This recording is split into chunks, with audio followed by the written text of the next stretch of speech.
ముందుగా సనాతన ధర్మ కుటుంబీకులందరికీ కూడా శుభాభివందనాలు. ఈ రోజు నేను మీతో చర్చించాలనుకుంటున్న అంశం, లలితాదేవికి అసలు చరిత్ర ఉన్నదా?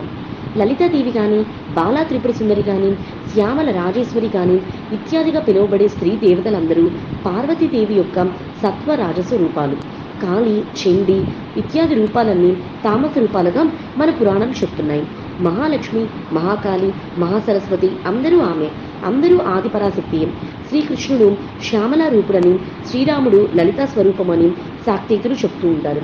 అయితే లలితాదేవి వేరు, త్రిపుర సుందరి వేరు, బాలా త్రిపుర సుందరి వేరు.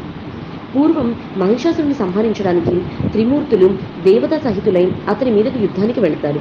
కానీ బ్రహ్మదత్త వరప్రభం వలన పురుషుల చేతిలో చనిపోడు వారు ఆ విషయం తెలుసుకొని ఎలా వధించవలనని ధ్యానముగ్ధులై ఉండగా వారి అందరి శరీరం నుంచి ఒక మహా తేజస్సు బయటకు వెడలి ఏకమై ఆకాశంలో వారి ఎదుట ముఖము శ్వేత పుండరీకముల వలె, విష్ణు ముఖముల వలె నొప్పింది. శివుని ప్రభావం వలన ఆమెకు 3 నేత్రములు కలిగినవి. ఒక కన్ను ఎర్రగా, ఒక కన్ను నల్లగా, ఒక కన్ను తెల్లగా భాషించాయి. ఆ 3 నేత్రాల్లో అగ్ని ఆవహించింది. వాయు తేజంతో చెవులు, సంధ్యా తేజంతో నల్లనైన వెంట్రుకలతో, ధనస్సును బోర్ల కనుబొమ్మలు, కుబేరుని తేజస్సుతో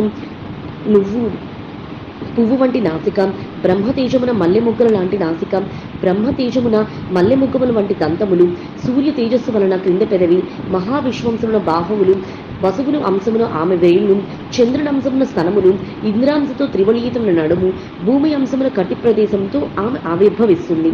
దేవతల ఆయుధాలన్నింటినీ ప్రసాదించారు. ఆమె గురించి విని మహిషారామణ పట్టమహిషిగా పొందాలని భావించి మంత్రసేన సమృద్ధంగా ఆమె చేత చంపబడినాడు. దేవతలందరూ ఆమెను త్రిలోకరి అంటే ఆమెని త్రిపుర సుందరిగా వివిధ నామాలతో నేటికి సుందరిగా ఆరాధించరు, ఆమెను అర్చిస్తున్నారు. ఈమె పేరులోని త్రిపుర శబ్దానికి కూడా ఎన్నో అర్థాలున్నాయి.